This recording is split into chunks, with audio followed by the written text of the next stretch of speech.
Now, the Palestinian Red Crescent demanded on Sunday an independent investigation into the killing of 15 emergency workers near the southern Gaza city of Rafah last month, as the Israeli military changed its initial account of the very incident after video emerged contradicting it.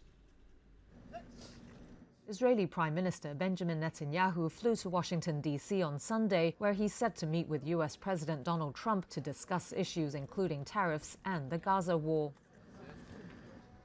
His trip came as Israel's military changed its initial account over last month's killing of 15 emergency workers in Gaza, which has sparked calls for an independent investigation.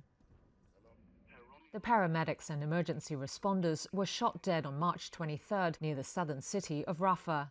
United Nations officials and the Palestinian Red Crescent found the bodies buried in a shallow grave a week later. One paramedic is known to have survived, while one other man is missing.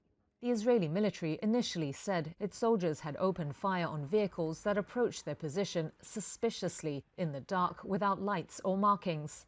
It said they killed 9 militants who were traveling in Red Crescent vehicles.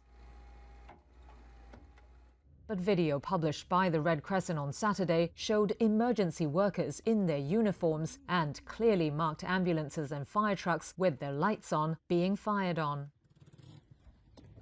The video was recovered from the mobile phone of one of the dead men. Reuters was able to verify the location and date of the video.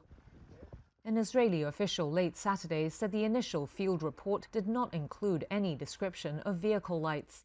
He said investigators were looking at operational information and trying to understand why the person who gave the initial account was what he called mistaken. Israeli media reports cited the military as saying at least 6 of the 15 dead were identified as members of militant groups. But the official declined to give evidence or detail of how the troops identified militants in the group. Palestinian Red Crescent spokesperson Nebal Fasak said the organization demands an independent international investigation. Accountability should never require video evidence. It should not take a global outrage for the truth to be acknowledged.